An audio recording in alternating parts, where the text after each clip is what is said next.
I live in Los Angeles, and the footage of the LA protests and riots over the ICE immigration raids has really broken my heart. So I'm going to do an extensive analysis covering the history of how the US created the instability in Central and Latin America, why those undocumented immigrants are fleeing to the US, what the immigration process to becoming a legal immigrant actually looks like and why it's so difficult, and then finally my political commentary on why the US is so hypocritical in its stance on undocumented immigration. My thesis is that Americans love all the benefits of the labor that undocumented immigrants give, but they don't want to treat the undocumented immigrants as human. And I'm going to prove to you in this video that the US market, the US consumers, are the original root cause of all of this chaos and violence. So let's dive in. One, how the US became the world's largest illegal drug market. I have watched countless videos on all sides of the political spectrum on this illegal immigration debate in the US, and I could not find a single video that properly addressed the glaring elephant in the room, which is that the US consumer is deeply sick and obsessed with drug consumption, and that is the single demand driver for the market and supply of illegal substance trafficking in countries like Mexico and Central American countries that is creating this instability and violence that these undocumented immigrants are fleeing from. I'm going to prove to you through this with statistics that the real problem is the US consumer. It is not the producers, okay? When they looked at the World Population Review on the number of people who are considered to meet the criteria for having a substance disorder, they found that the United States was overwhelmingly the #1 country with over 3,500 people per 100K who is considered addicted to drugs. And then the second country after that is China at 542, India at third, 435. Okay, so we're talking in magnitude of scale that China, India, Brazil combined don't even account for the total number of addicted users in the US. Just think about that for a second, okay? China has 1 billion people in their population. The US is only 300 million people. To give you some more mind-boggling statistics, 138 million Americans, or 50% of American people aged 12 and over, have used illicit drugs in their lifetime. Okay, let's just stop and let that number sink in. 50%, or 138 million Americans, have used illegal drugs at some point in their lifetime, which means that the statistical probability of you, the viewer, having used illegal drugs that is watching this video right now, you are 50% most likely going to be in that category.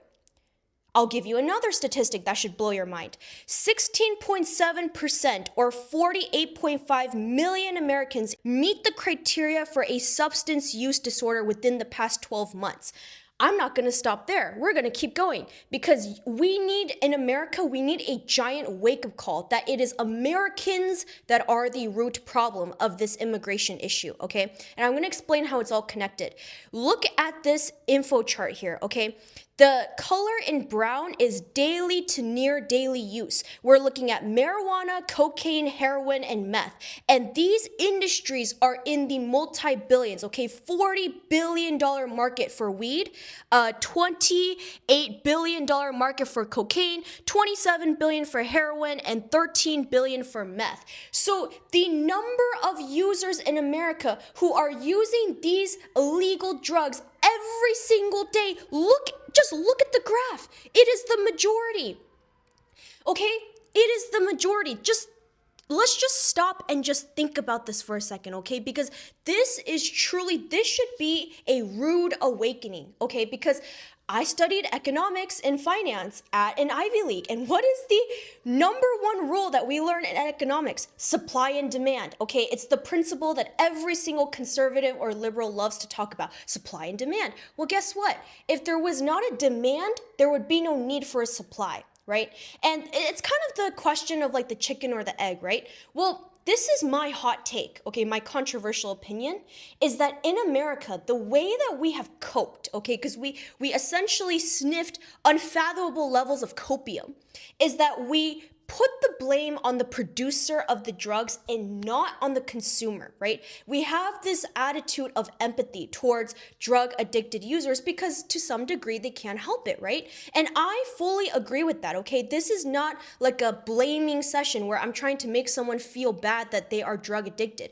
What I am pointing at is the fact that we need to seriously, as a collective culture, look at ourselves in the mirror and recognize that we have allowed and become complacent and, in fact, propagators of an unfathomable evil, which is the normalization of the hijacking of your mental and physical faculties through drug use. This has been normalized, okay? There is a very popular TV show called Euphoria in America. I have not seen any episodes. As you guys know, on this channel, I am very against Western media.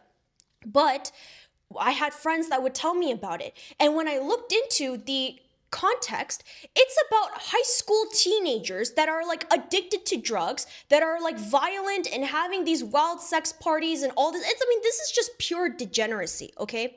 Pure degeneracy. When I was growing up in American schools, the number of kids that were in middle school and high school that were using meth, weed, that were trying to get cocaine, it was unfathomable.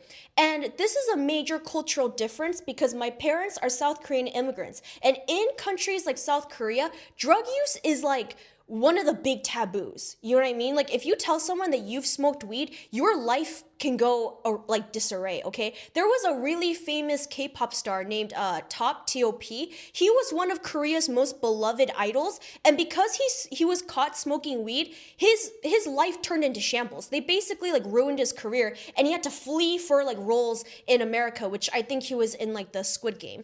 The point I'm trying to make is that there is a cultural collective deficit in America that we do not want to address and take accountability for, which is that we have completely normalized and allowed the propagation of it being okay that you can use illegal drugs. I don't even know if I call them friends anymore, who smoke weed every single day. And I remember I basically told them, you're a drug addict. Like, you need to get rid of this because it's going to significantly hurt you. The look that they gave me was like extremely defensive. Like, no, I'm not. There's no harmful effects to weed. Like, it just helps me calm down. That's it. Like, it's like the same thing as taking like a, I don't know, like a relaxer or something. Like, just craziness, okay? Deep levels of mental gymnastics that has been done to the American psyche in terms of drug use. And I'm going to get into a separate video addressing why Americans have a drug problem, right? Because there are deep psychological, mental, physical ailments that are in the American collective that is causing them to seek out drug use, okay? So I do have compassion and empathy for Americans because we're under the weight of a lot of crushing systems. To try to numb that pain is what causes us to go into drug use and alcohol use. But we have to take accountability. Like, we cannot allow this evil to go through, because what this is doing, guys, is that because the US demand for drug consumption was so high, it created entire economies in Central and South America. Because, for example, cocaine, the leaves that are used to make cocaine, they grow very well in the South American climate. Same for marijuana. And so when you look at the chaos, right, why there are so many undocumented immigrants that are coming, are fleeing to America, is because there is systemic cartel violence, entire economies that are centered around satisfying the US drug demand. Okay, so this is the part of the debate that no one is talking about, because it would require Americans to take accountability for their drug issues. Allow me to be the first to tell you, we have to get our ish together. That leads to the war on drugs. As you guys have probably studied this in school, but let me just give you a refresher that maybe you didn't learn in history class. What happened is that in the 1970s, there was a massive boom in the US need for drugs. Things like cocaine and heroin started really exploding during this time. And also marijuana use was connected to these like political movements, like think about like the hippies, where it was like very anti-establishment. So like using drugs in America was considered not only trendy, but also like a statement piece against the establishment, okay? And it was also a way for very rich people, because things like cocaine were very expensive. It was a way for rich people to basically like flex their new hobby. And so what happened is that the US started a war on, for example, Colombia was the first major country, if you guys know a very famous name, Pablo Escobar. He supplied a lot of the cocaine. The US has spent $1 trillion in totality trying to fight the war on drugs. When there was an entire economy that was created in a country like Colombia to meet and satisfy the US demand for drugs, it created massive instability. We're talking like cartel violence to a degree that a country like Colombia has never seen. And it's because you have multi-billion-dollar industry on the line. Prior to that, because of colonialism and imperialism, these South American countries were already being pillaged for their resources. But the US started cracking down on Colombia.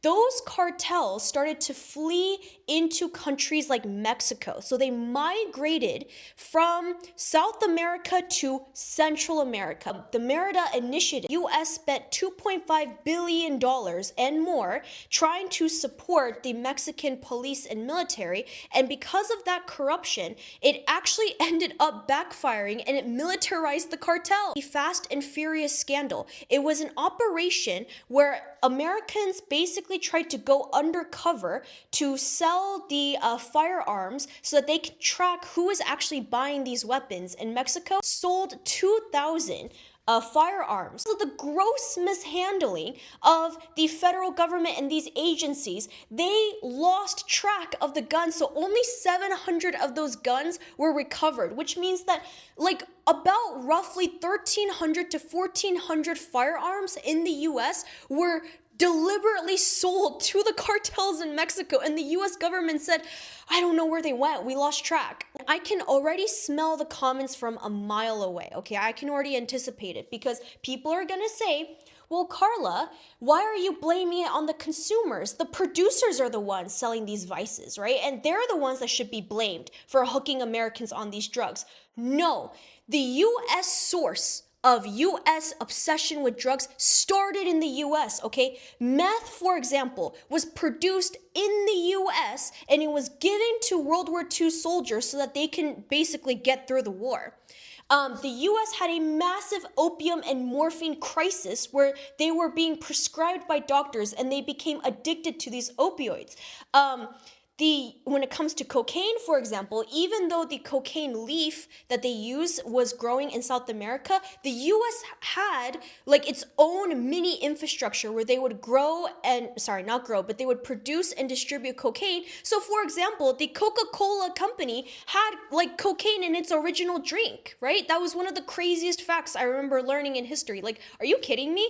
And Sigmund Freud, you know that guy, the really famous psychologist? He said that cocaine can be used as a therapeutic drug to counteract psychosis. He called it the miracle drug. It was in the 1800s, okay? So we're talking like a century and more before this massive war on drugs in the 1970s and 80s. Sprinkle of history. The US actively militarily backed coups and dictators to fight socialism in countries such as Guatemala in 1954, Chile in 1973, and Nicaragua and El Salvador in 1980s. So what this did is that it further destabilized these countries because the US during the Cold War era wanted to fight against socialism and communism because they wanted to protect Western capitalism.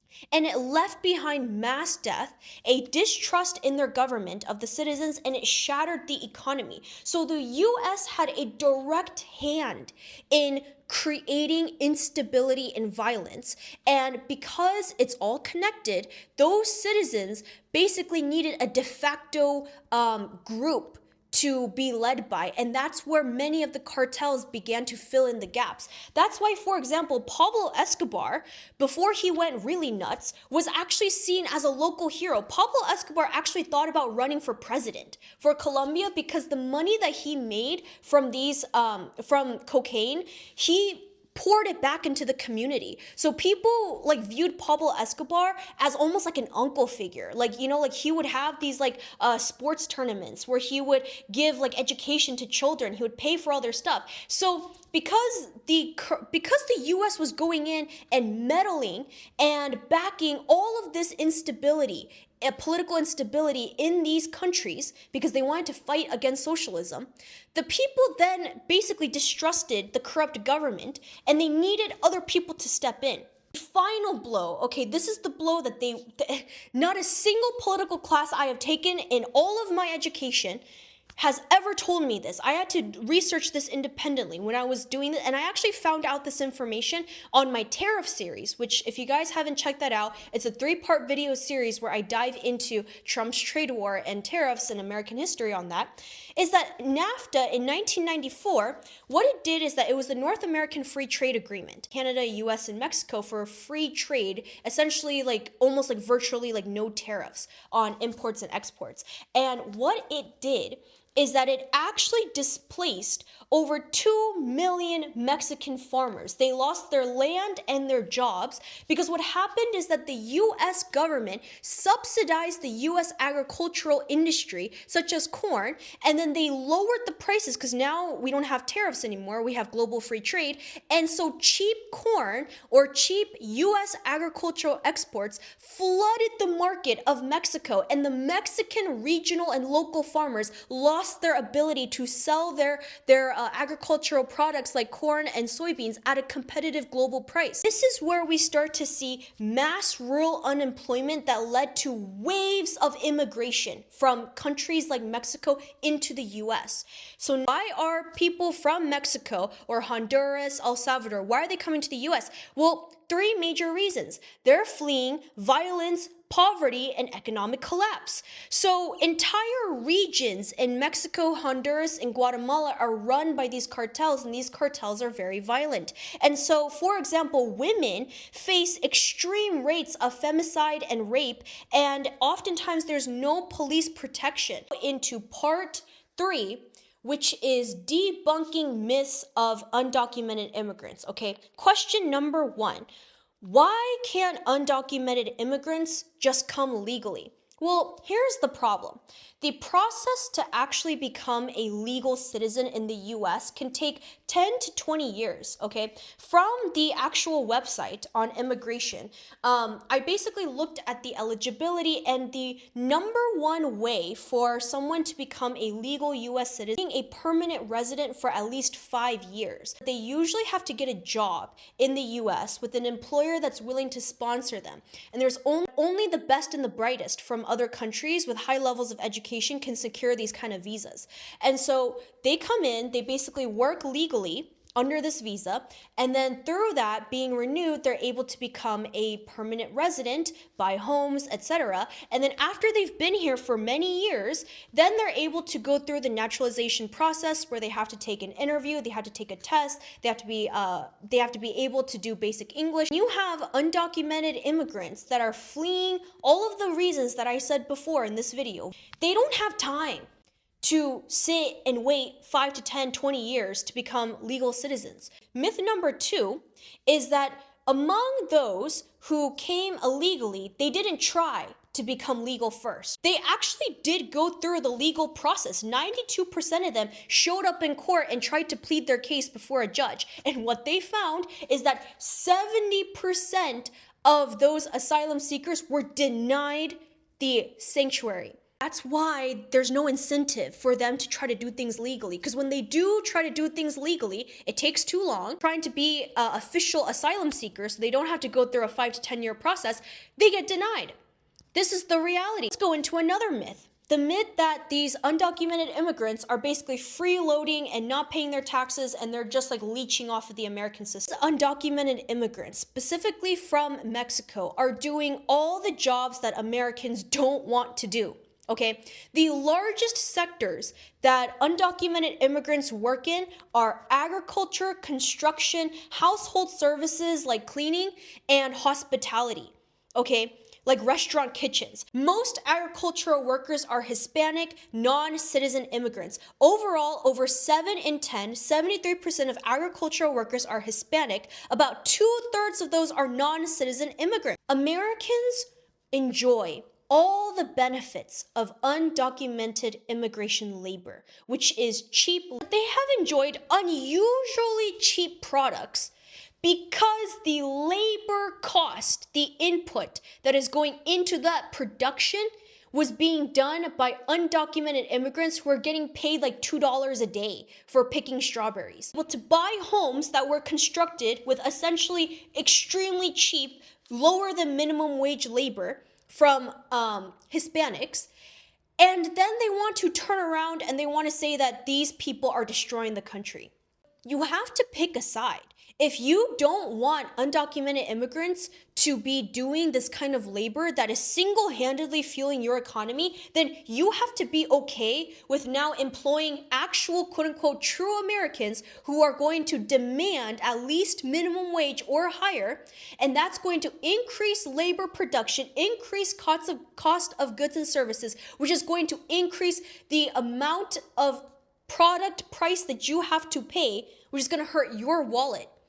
This is the reality Americans are delusionally not facing. Like they're like covering their ears. Like when I say this, people are I can already tell the comments are going to go crazy because this is just not what Americans want to accept. They want all the benefits of free and exploited labor, but they don't want to face the fact that if they got rid of this labor, they're at a serious deficit in their supply chain. In 2011, Alabama started to crack down on undocumented immigrants. And what ended up happening is that farmers went back to their land. These are the same people that voted for undocumented immigrants to get out of the country. They went back to their farms and they found the crops were rotting because there was no one to pick the crops. And there was no American, quote unquote, true American that wanted to go and pick the crop. Americans, what do you want? Like, you can't have both, okay? You can't have both. You have to either decide, do you want higher prices and a quote unquote legit legal economy, or do you want to continue this, I say, nefarious economy where we're exploiting undocumented immigrants for their cheap labor, which is making everything cheaper? In my eyes, we shouldn't even be having a system of exploited labor. We should not be paying these undocumented immigrants such low wages. Everybody deserves a high quality of life and the wages for their proportion of labor. Everyone. I believe that very strongly. This is like a basic human right in my idea. You work hard, you should get compensation for it. So I don't believe in continuing the exploitation of undocumented immigrants, but what I am pointing out is the glaring hypocrisy that Americans have the nerve and the audacity to sit here and demonize and blame undocumented immigrants while simultaneously eating all the food and living in the homes and going to the restaurants and getting their rooms cleaned by the same people that they are demonizing, and that you are only able to afford these luxuries and these goods because you exploited them. The Tax Institute, and they found that undocumented immigrants paid $96.7 billion in federal, state, and local taxes in 2022. You might be asking, okay, how do they do this? Well, what they do is it's through three main sources. Sales tax, so undocumented immigrants, they have to eat and live, right? They're gonna buy things in the US, right? Because they're living here. So that's the taxes that they contribute. They also pay in property taxes when they buy homes. And then the third is that they actually pay into Social Security and like other federal taxes, because what they do is that they get fake Social Security numbers. So they don't have like a legit Social Security number, but that doesn't mean that when they're getting, let's say, a paycheck from an employer, the employer isn't paying taxes on behalf of that. These undocumented immigrants are actually paying most of the taxes that the quote unquote legal immigrant is paying, but they don't get any of the benefits and protections that a quote unquote legal job would have, such as healthcare, health insurance, dental insurance, like this kind of stuff. Recap: the three major hypocrisies that Americans are suffering from in this undocumented immigration debate is hypocrisy number one is that Americans refuse to take accountability for the fact that they are the largest drug use consumer base and that they are single-handedly driving the market for illegal substances that no other country is suffering from on this scale. Okay, this is a uniquely American problem. And Americans, they shifted the blame to the producers of the drugs and not to the consumers, which are Americans. And Americans sickly and in a very evil way propagated and normalized the use of drugs, okay? There's a really great scene in that Narcos show where the DEA agent looks at like this Wall Street banker guy who's doing cocaine in the bathroom, and he starts like crashing out and like beating him up. And he's screaming, "Do you know how many people died for you to get a hit?" This is exactly the hypocrisy I'm talking about. Americans are driving this demand and they just refuse to face the consequences of their actions. Hypocrisy number two is that Americans want to benefit from all of the economic and social labor that undocumented immigrants are doing, such as in the agricultural and construction industry, but they simultaneously want to demonize those undocumented immigrants by saying that they're quote unquote taking everyone's jobs and ruining the community with violence, when in reality, Americans wouldn't be able to eat their food and be in their homes if it were not for the labor of these illegal immigrants. And then hypocrisy number three is that Americans actually receive a collective benefit through the taxes that undocumented immigrants pay, that we covered in the previous parts of the video, and they simultaneously do not want to pay out the collective reciprocal benefits that come from paying taxes, right? Because when you pay taxes, you're contributing to the national collective pool of money that can then be used to have services such as affordable healthcare, like Medicare and Medicaid. Question, the challenge that I want to pose to my viewers is, what kind of society do you want to live in? Because it's a multifaceted issue. Should we continue the exploitative economic system where we're allowing undocumented immigrants to work these very physically intensive manual labor jobs for pennies, right? Do we want to continue that system? Because that's also morally evil. But then we also simultaneously don't want to demonize and deport all of these people because they have contributed significantly to the collective good of America. So this is the dilemma. You have to pick a side.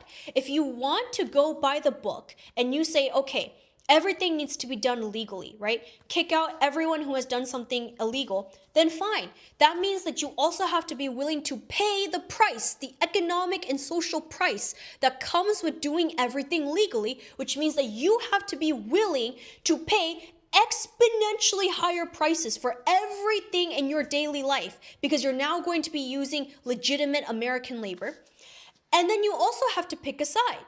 If you don't want to go by the book and you want to continue the system, then you have to actually give the undocumented immigrants a legitimate way for them to become naturalized that is different from the current system that I explained for many minutes in this video why it doesn't work for this demographic of people. You have to be able to provide a radically different immigration pathway for them to become naturalized and legal citizens of the US. So this is the problem. Americans, they want quick, easy solutions, right? But I hope that was interesting. This was a detour video. Originally, I was going to post the video analyzing the vices of the internet, like porn, sports betting, gambling, vaping, like all this kind of stuff.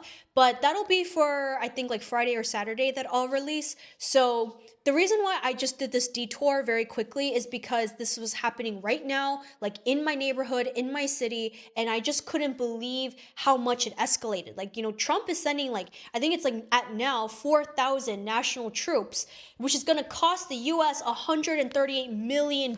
So this is a massive problem, okay, of these LA protests and riots, and we have to really start digging into the the root problem. If you don't fix the root problem, you're going to go in nonstop circles of a systemic issue that's going to continue to propagate. So I hope that this was helpful, and I will see you in